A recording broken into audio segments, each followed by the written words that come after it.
दोस्तों, ईवीएम, चुनाव आयोग और धांधली से जुड़ी खबर हम आपको लगातार दिखा रहे हैं, खासकर महाराष्ट्र से। लेकिन उत्तर प्रदेश भी इस खेल में पीछे नहीं रहा है। वहां तो कई भाजपा और सपा प्रत्याशियों को एक जैसा वोट आया है। बहुत दिलचस्प आंकड़े हैं जो आपको हम बताएंगे इस वीडियो में, आप बने रहिएगा अंत तक। लेकिन यह भी आप जान लीजिए कि ईवीएम को जांचने के लिए बैलेट पेपर से वोट कराने की प्रक्रिया अब जनता ने खुद शुरू कर दिया है। मतलब अब जनता को निर्वाचन आयोग की जरूरत नहीं है और इसका एक ट्रायल चल रहा है। यह खबर भी आपको हम बताएंगे।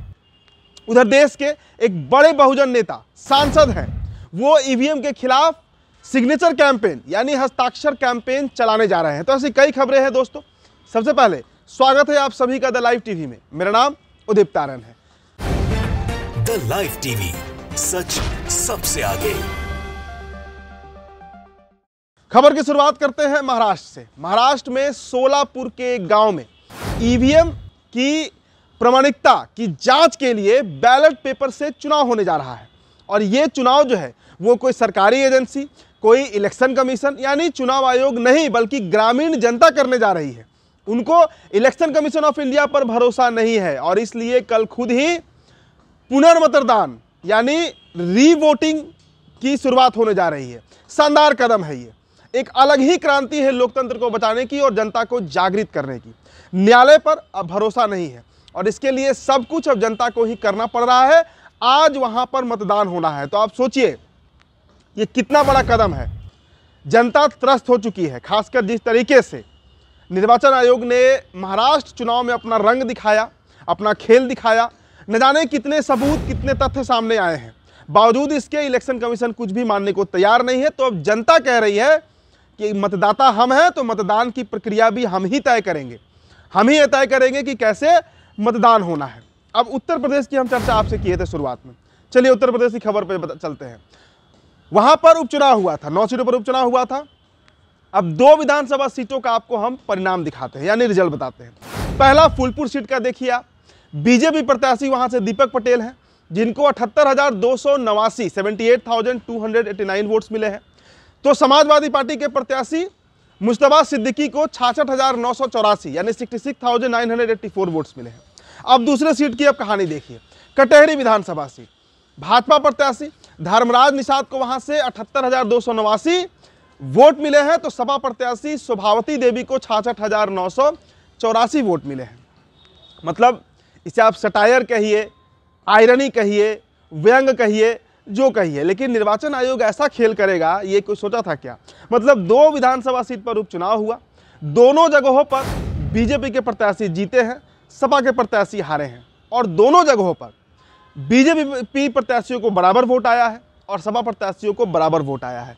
ये एक तरीके से आप कहिए तो चुनाव का माहौल बनाना है, चुनाव का मजाक उड़ाया जा रहा है। क्यों कराया जा रहा है चुनाव जब ऐसा ही परिणाम देना है? ये पूर्व निर्धारित नहीं था। मुझे लगता है कि चुनाव होने के पहले ही ये तय कर दिया गया था कि इनको इतना वोट देना है, इनको इतना वोट देना है। चलिए अब अगली खबर आपको हम दिखाते हैं। पिछले 2 सालों में 2 लाख ईवीएम गायब हुए हैं। ये चौंकाने वाला खबर है। कर्नाटक के विधानसभा में यह मुद्दा उठाया जा चुका है। कांग्रेस विधायक ने आरटीआई किया था और आरटीआई के बदौलत इसका खुलासा हुआ जब पता चला कि देश में करीब 9 लाख ईवीएम जो है वो गायब कर दिए गए। अब गायब कैसे किए गए ये खुद में एक बहुत बड़ा सवाल है कि आखिर ईवीएम गायब कैसे हो सकता है। लेकिन आप पहले एक जानकारी ले लीजिए कि ईवीएम दरअसल electronics corporation of India limited ये कंपनी है जो ईवीएम बनाती है, लेकिन उसके द्वारा बनाए गए तमाम ईवीएम गायब हैं।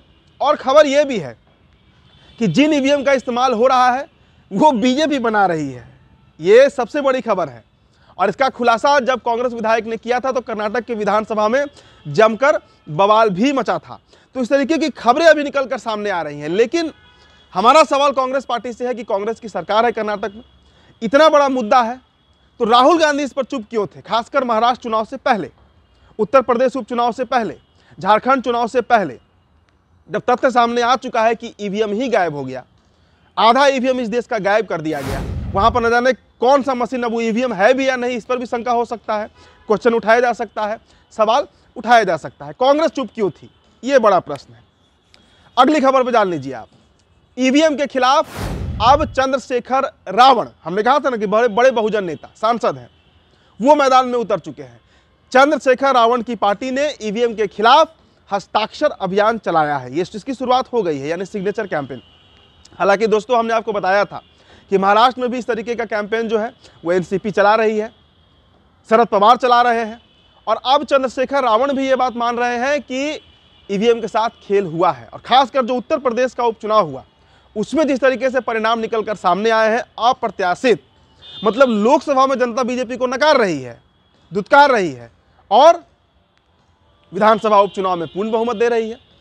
तो इसलिए सिग्नेचर कैंपेन की शुरुआत हो गई है। अब दोस्तों 3 दिसंबर को चुनाव आयोग जो है उसे जवाब देना है। जवाब किसका? कांग्रेस ने ईवीएम पर जो सवाल उठाया था, आपको याद होगा कि 29 नवंबर 3 दिन पहले कांग्रेस पार्टी ने लिखित में पत्र सौंपा था निर्वाचन आयोग को, और सवाल पूछा था कि ईवीएम के ऊपर जो इतने बड़े बड़े सवाल उठ रहे हैं, कभी 99% चार्ज होता है, कभी 0 वोट कांग्रेस पार्टी को आता है, कभी नंबर ऑफ वोटर से अधिक वोट पड़ जाते हैं, न जाने कितने मामले इस तरह के उठ रहे हैं। तो इस पर निर्वाचन आयोग को अब सफाई देना है, कल का इंतजार करना होगा। देखते हैं निर्वाचन आयोग इस पर क्या कहती है। अगली खबर आप जान लीजिए। एनसीपी नेता डॉक्टर जितेंद्र अहवाड ने कहा था कि शाम तक मतगणना 55% और सुबह होने तक 68%। ये 13% का फर्क टक्कर के मुकाबले को पल भर में एक तरफा बना देता है। सारे आंकड़े सामने हैं, तथ्य सामने हैं, और आरोपों पर आरोप लगे जा रहे हैं। चुनाव आयोग जो है वो लोकतंत्र को हर बार बस घायल होते देख रहा है। पता नहीं, शायद उसके दम तोड़ने का इंतजार कर रहा है क्या। अब देखिए, ये बातें जितेंद्र अहवाड ने कहा था। अब इस पर बड़ा तगड़ा तंज कसा गया है। चंदेर नाम के एक एक्स यूजर है, ट्विटर यूजर है, वो लिखते हैं कि डॉक्टर साहब जब सैया भय कोतवाल तो डर काहे का। चुनाव आयोग अकेला जिम्मेदार नहीं है। माननीय सुप्रीम कोर्ट ने कहा है कि मशीन 100% सही गारंटीड है। वोट भले ही 20 दिन बाद गिने गए, वीवीपैट नहीं गिने जाएंगे, और इससे 2 दिन की गिनती से भारी नुकसान। बैंक खजांची भी नोट पहले हाथ में फिर मशीन से गिने जाते हैं। तो मतलब निर्वाचन आयोग को पूरा सह मिला हुआ है सुप्रीम कोर्ट का, और जब तक कोर्ट इस पर सख्त नहीं होगा, मतलब सीधा सा मसला समझ लीजिए, बिल्कुल हिसाब किताब क्लियर है। ये लोकतंत्र है, जनता की चुनी हुई सरकार होती है जो सत्ता में आती है, शासन प्रशासन चलाती है, और वो तभी चुनी जाती है जब वोट होता है। वोट ईवीएम से हो रहा है, ईवीएम में धांधली हो रहा है, निर्वाचन आयोग मानने को तैयार नहीं है, और सुप्रीम कोर्ट का सह भी उसे मिला हुआ है। और यही कारण है कि मैंने आपको एक खबर बताया कि अब जनता अपना वोट खुद करेगी। आज उसकी शुरुआत होने जा रही है, और इससे जुड़ी जो खबर होगी दोस्तों वो आपसे हम जरूर साझा करेंगे। फिलहाल इस रिपोर्ट में इतना ही। बहुत बहुत शुक्रिया। द लाइव टीवी, सच सबसे आगे।